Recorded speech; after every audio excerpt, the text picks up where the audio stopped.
The Tom Woods Show, episode 1477. Prepare to set fire to the index card of allowable opinion. Your daily dose of liberty education starts here. The Tom Woods Show.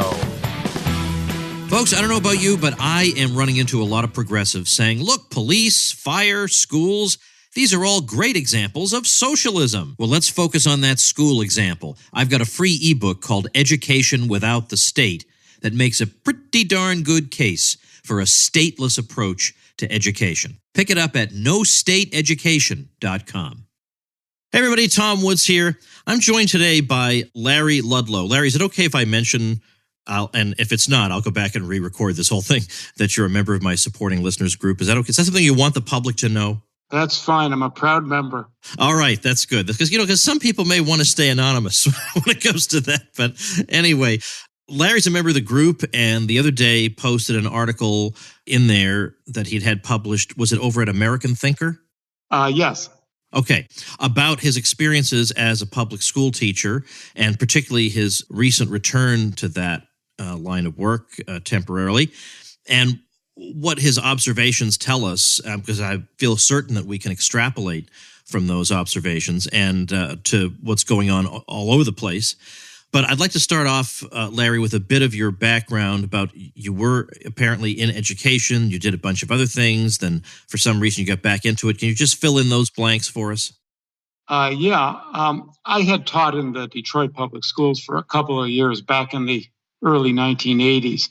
I'm not like an education major. I had a real degree in medieval studies from the Pontifical Institute for Medieval Studies and Center for Medieval Studies in Toronto, University of Toronto's grad school. But I took a certificate to teach secondary schools when I returned after my education.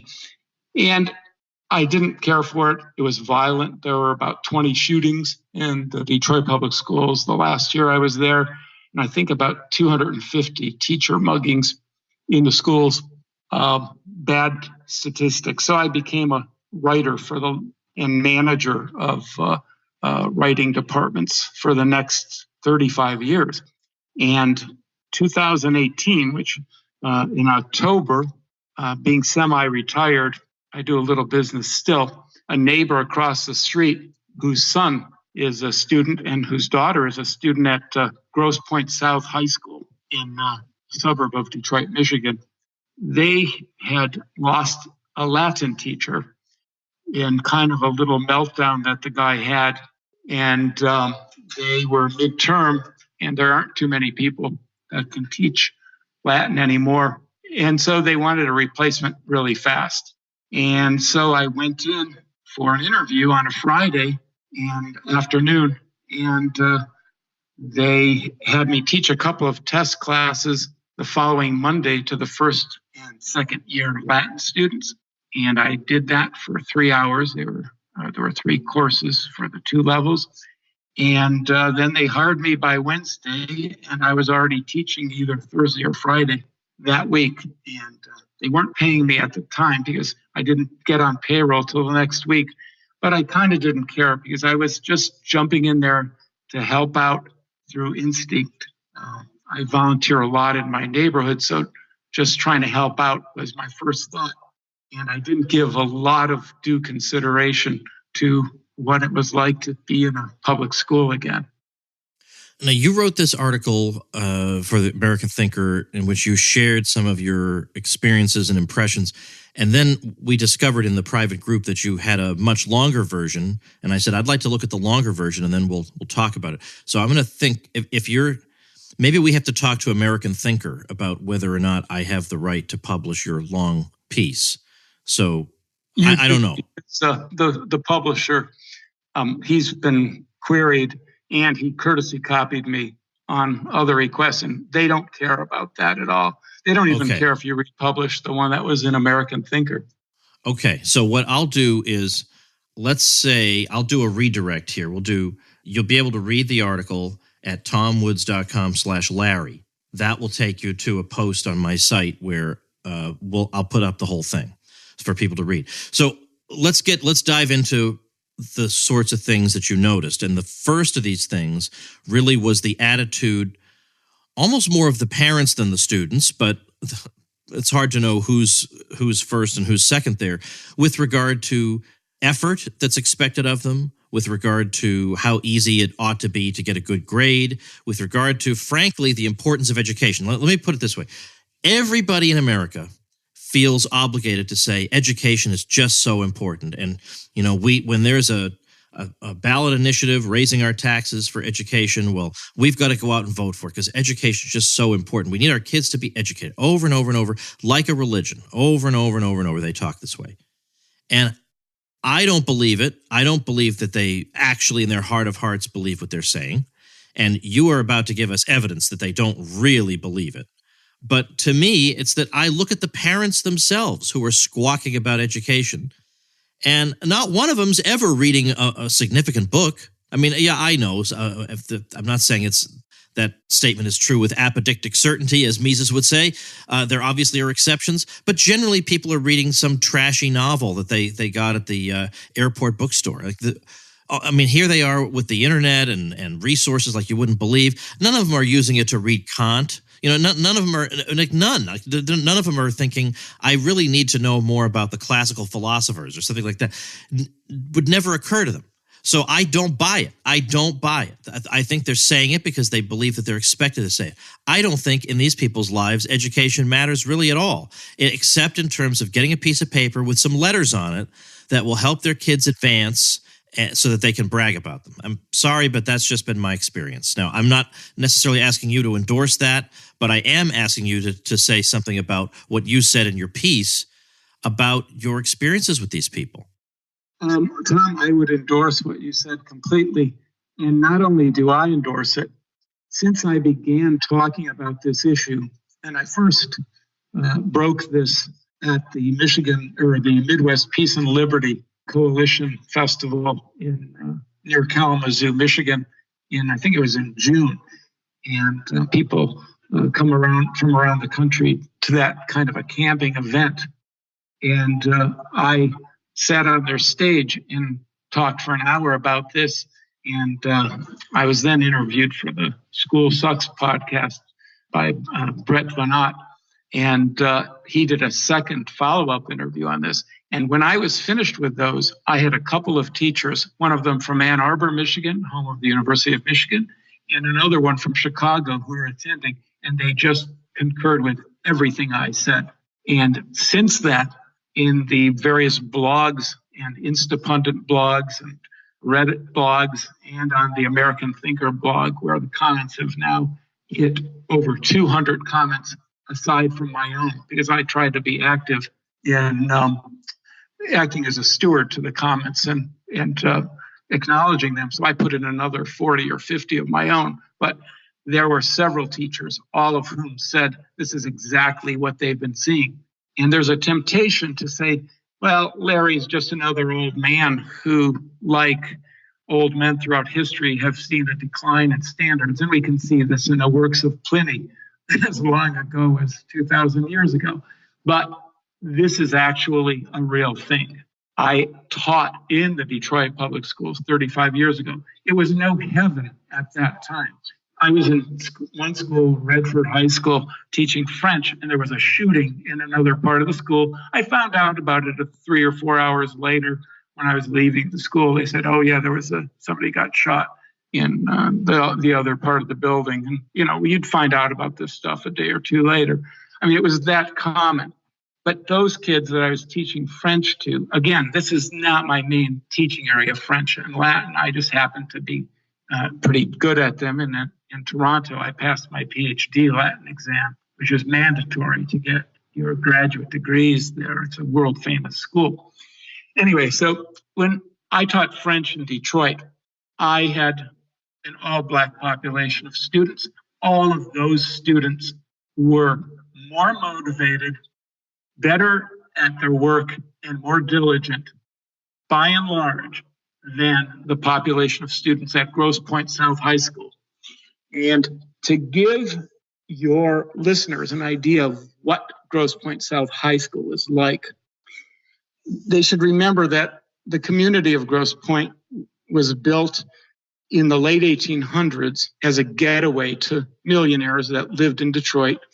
And in the 1920s, during the boom, there was probably more wealth concentrated in the Detroit area than any place else in the world outside of New York City. There are about 10 plus square miles of individually designed homes in the 5 Grosse Pointes. So at the time, this was one of the wealthiest communities in the world, and architecturally, it is amazing. So it's still cheap, though, by United States standards, because the Detroit economy is depressed. But so we have probably one of the so-called better school districts in Michigan. This is not saying much because public schools, as Brian Kaplan has shown in his book, Case Against Education, the level of knowledge is abysmal. It's laughable. And when I showed up in Grosse Pointe thinking that in this relatively wealthy community that I would have just a total level above what I had seen in Detroit 35 years ago, I was shocked at what I saw. The behavior of the students was very polite. So they've got a good handle on that.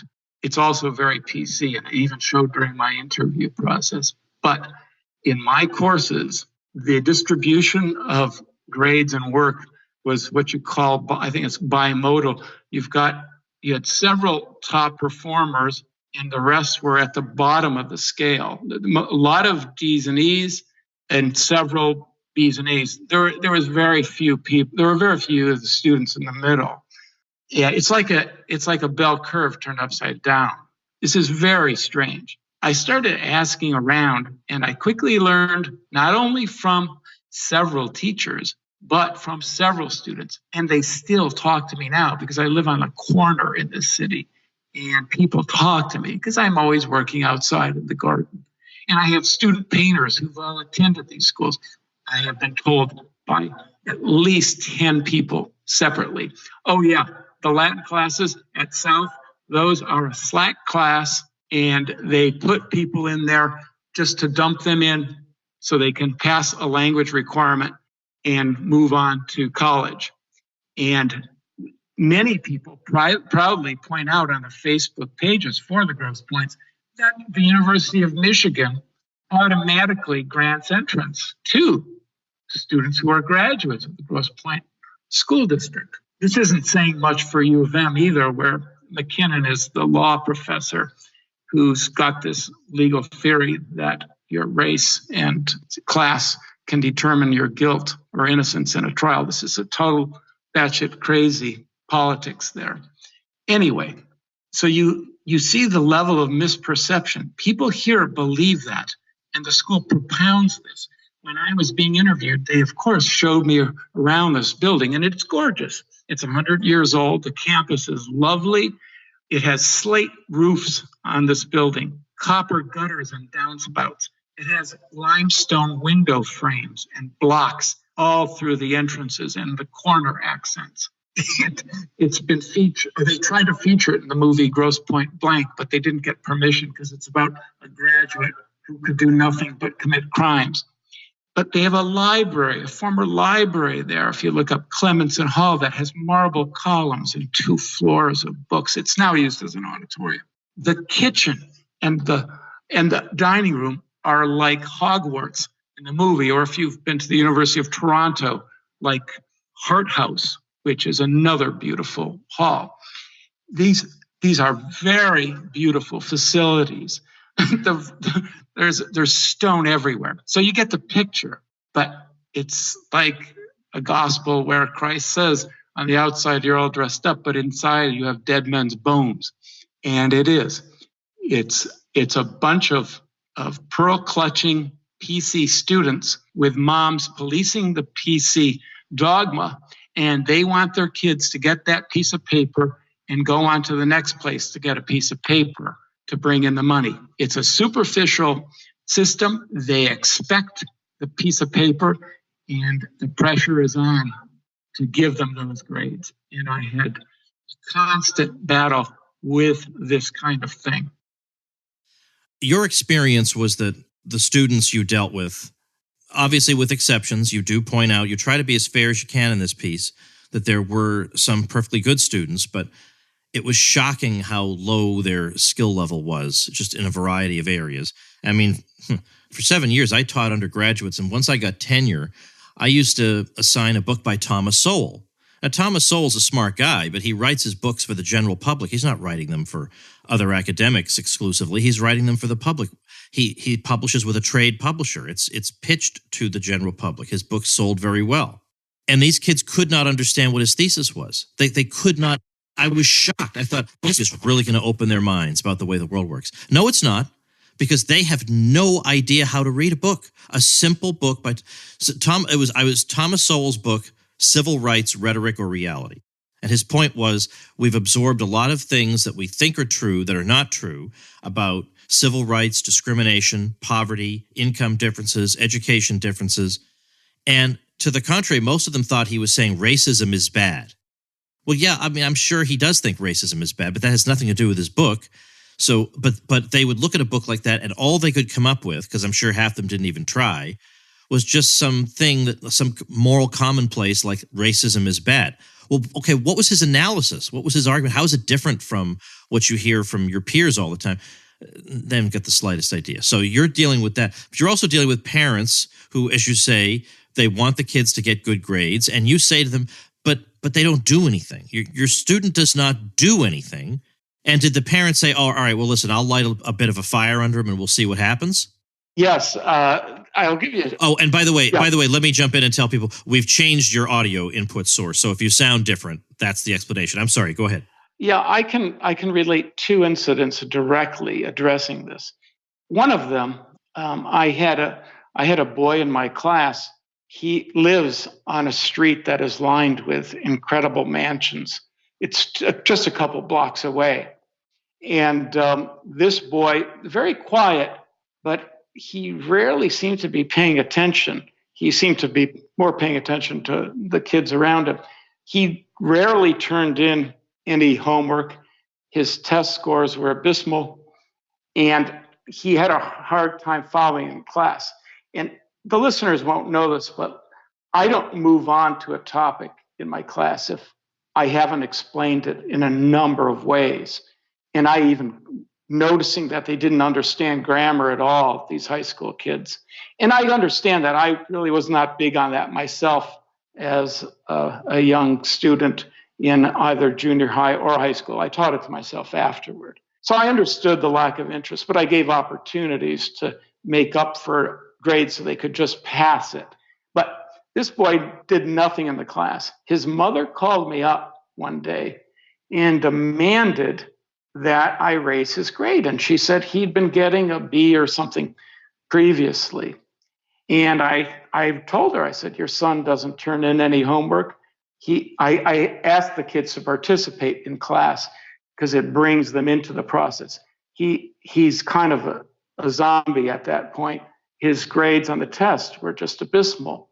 But she wanted to bargain with me repeatedly because of what he had done before. And I told her that I understood that one of the teachers before me literally was unable to teach the students. He actually had a PhD in Latin, my predecessor, and he simply could not cover the material with them. I don't know if it was his fault or the students because I never met the man.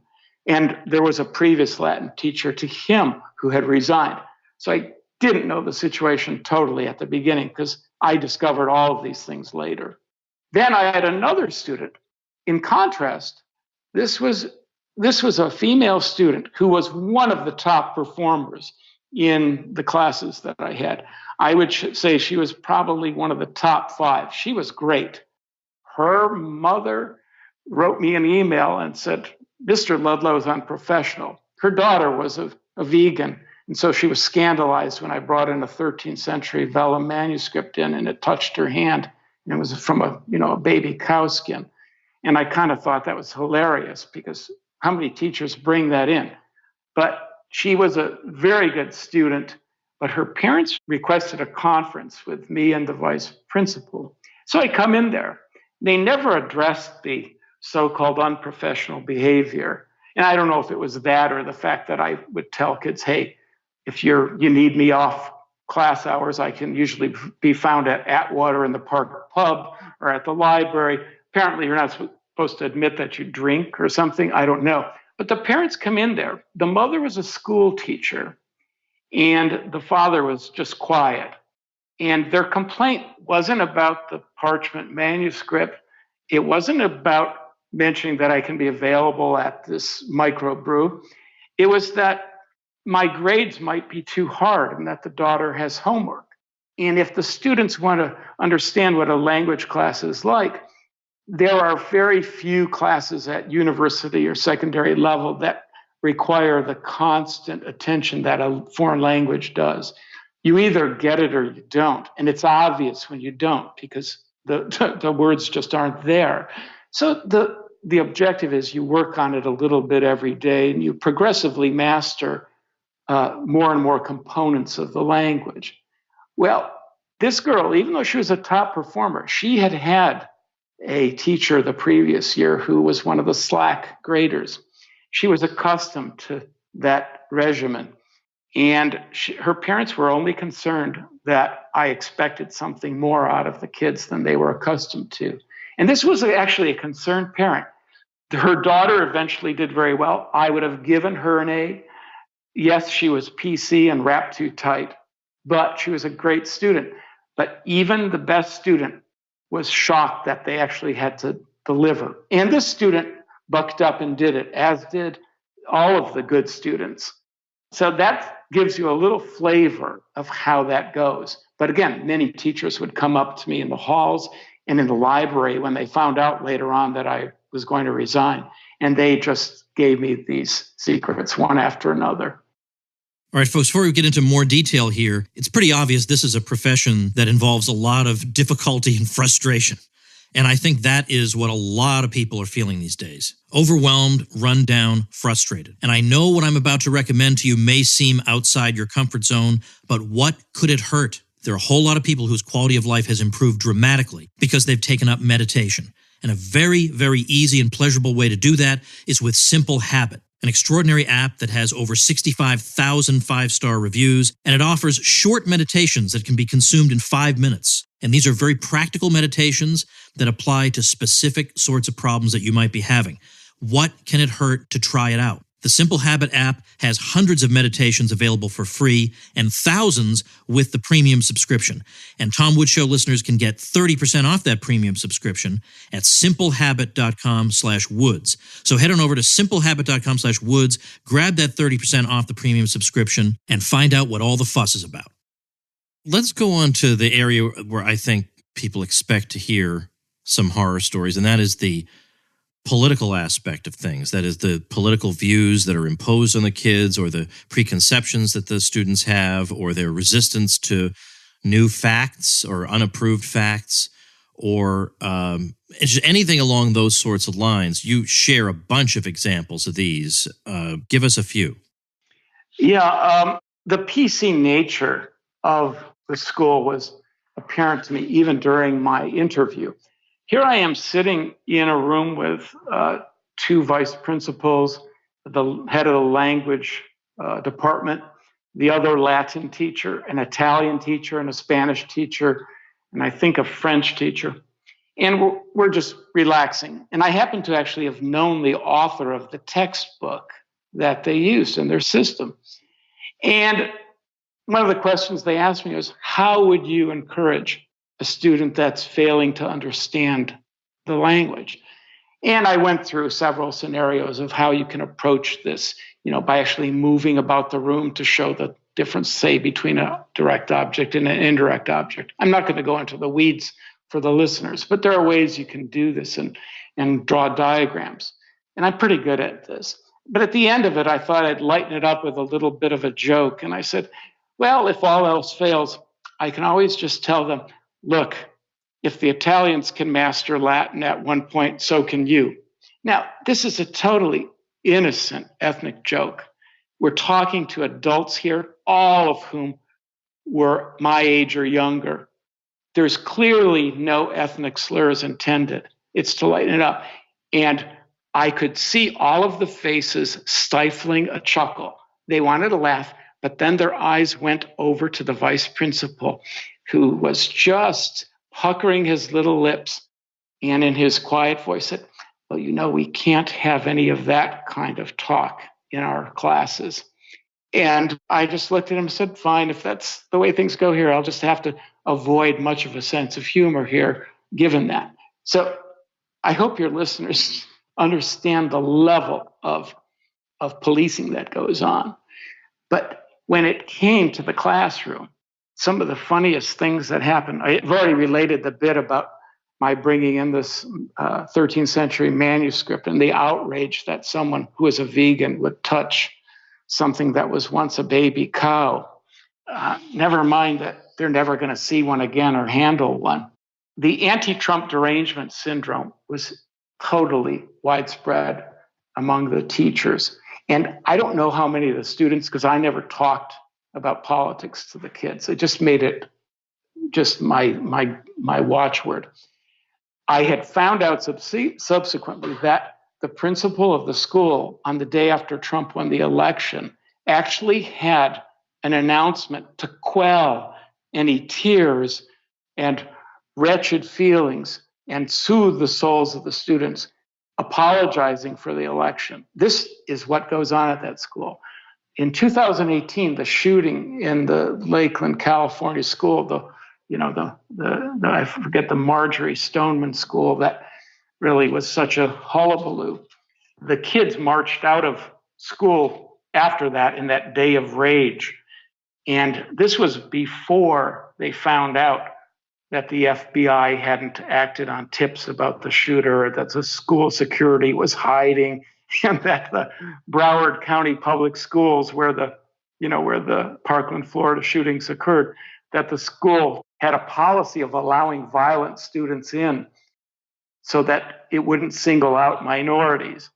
Further, that they try to cover it up when the policy was revealed and they sued a newspaper. So this is the whole cover-up thing. Another thing, when I talk about slavery in these Latin classes, just etymology comes into play. You talk about terms like fascism or the etymology of the word slave, which is linked to the word Slav, which indicates the widespread white slavery in the ancient and medieval world.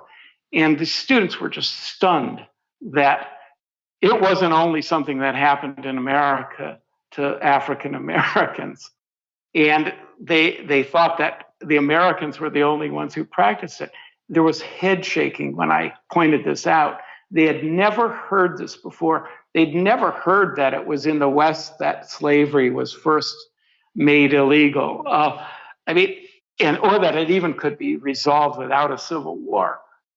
When I'm a kind of an expert on early printing. These are books from the 15th century, beginning with Gutenberg's press in 1454 and 1455. This invention of printing really was the internet of its day. And our internet puts a Gutenberg press in everybody's lap or on their cell phone.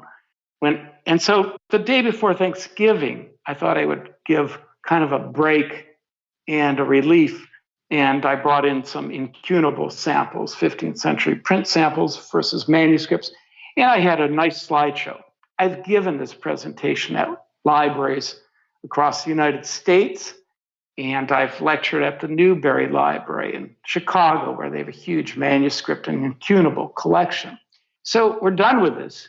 And I discussed the impact of this printing press in the mid-1400s and how literacy zoomed from like 30% in 17th century in the 1600s all the way to 85% in this country before public schools became the law of the land. I had children that could not believe that you could have such an increase in literacy simply as a result of the lowering price of printed material and learning material and the growth of libraries and shared learning. One of the boys, whose mother was a teacher in the public school, couldn't believe what I was saying, and he just couldn't help himself. And he says, this can't be true, this can't be true. So you've got a really emotional attachment to the idea that public schools are the national religion. And I don't know, Tom, did you want me to get into the gender dysphoria issue? If you want to, because I rather suspect it's in every single school and with only one point of view allowed on the subject. Yeah, it's particularly hilarious when you are dealing with a foreign language, because Latin is a highly inflected language. All of the words have a gender. They're either masculine nouns, feminine nouns, or they're neuter. So, the reasons for this, some of them are psychological, some of them are just tradition. But the point is, it's a fact. And so the word endings change the final letters to reflect what gender they are and their use in a sentence as, say, the subject, the direct object, indirect object, all of these things. So, and the verb ends change based on the number of people. And the nouns also change their endings for the number of people. So, within 2 days of my starting, a first request I get from one of the school counselors is that one of my students would like to be addressed by plural pronouns such as their and they. I'm talking to one person. So, and we're not talking about royalty here who deserves the royal we, which is itself another form of craziness. And we're not talking about somebody who's got multiple personality disorder. We're not talking to a flock of birds. We're talking to a single person who is somehow identifying as a male or female. I'm not going to give the gender of the person away. We're talking about a kid here. And I don't know if he or she wanted to be more than one person at a time. But I said to the counselor in an email, I said, first of all, you're assuming, if this is a sexual orientation, you're assuming that girls can only exhibit certain behaviors as girls and boys can only have certain behaviors as boys. We all know that in general, there are a lot of characteristics that boys share more of than girls and so forth. But the point is, any individual woman or man is capable of pretty much exhibiting the same spectrum of behaviors. I mean, even though they are more clumped as a group. And I said, so you're telling me that this girl or boy does this or this, they're not acting like a boy or girl? Heck, anyone who's ever known a tomboy girl or been married to one, my ex-wife was a tomboy when she was a little girl. She had a set of guns. These are all in the range of human behavior. And so they're imposing a stereotype, even though they think they're being diverse. Second thing, of course, we're in a foreign language class. These words have feminine, masculine, and neuter endings. And there are plurals and singulars. This just totally confuses the concept. And on top of it, this student never did a lick of work in the class, never turned in a single bit of homework, never scored beyond an E in a test, and never said a word in the class. This student had a serious psychological issue that may or may not have had anything to do with gender dysphoria. Yet I'm being asked to derail the learning process for something that may have been much deeper and is confusing and needs to be addressed in a different way. This was not met with happiness by that counselor, and it had no impact on my class because I would always use the kids' names. I never would address the person, third hand. I didn't talk about people to other students. So this is the kind of thing, because this is the new virtue signaling. The counselors want to know that they're on the cutting edge of the latest political fad. And gender dysphoria is very rare. And to be bringing it into the classroom with kids, who are teenagers, they're trying out different personalities and different hobbies and different friends and different outfits, to pretend that this isn't maybe just a temporary phase or a crowd-pleasing behavior where the student is trying to show how trendy they are or get approval from adult. None of this was even considered. So I don't know if there's any other kind of issues that brought up, but there were tons of them, and they were all hilarious. Well, what I want to wrap up with is this fundamental question. You're identifying quite a variety of different problems. Are these problems that could be solved through prudent reforms, or is there something about these problems that is intractable, or is there something with the system that makes it immune to change? I mean, how do you look at this aspect of the question? This cannot be reformed as long as schools and the costs for schooling are controlled by the government institution and are funded through taxpayers without individual accountability or a real customer and a real seller. The reason being is there's everyone is paying for everything and nobody's paying for anything, and you can't fire these teachers or administrators and get your money back. Even worse, the parents don't want to reform this. They've been inculcated in government schools themselves, and because the good parents and of the good students never complain, they're never heard from. Only the ones whose kids aren't performing complain. And so you get this inflation, great inflation. On the other hand, it's America's national religion, these government schools. Even if you give them 20 statistics, and my article is full of links to statistics and studies, all of the intelligent comments have come from conservative commentators and libertarians. All of the negative comments are simply name-calling and outrage and denial on the part of the progressives, most of whom run these school systems and dominate the funding process. They don't want to be reformed. And the wealthier the school district, the worse it is, because the high-tax districts, the parents can't admit that they've been duped into paying for something that's a scam. So they have to defend it so that they don't have to face up to the fact that they've been duped. And so you get the Stockholm syndrome, where if you talk about this, the first trigger is outrage. And the worst of the outrage class are these harpy moms that just descend like the birds in that Alfred Hitchcock movie, and they whip each other into a frenzy.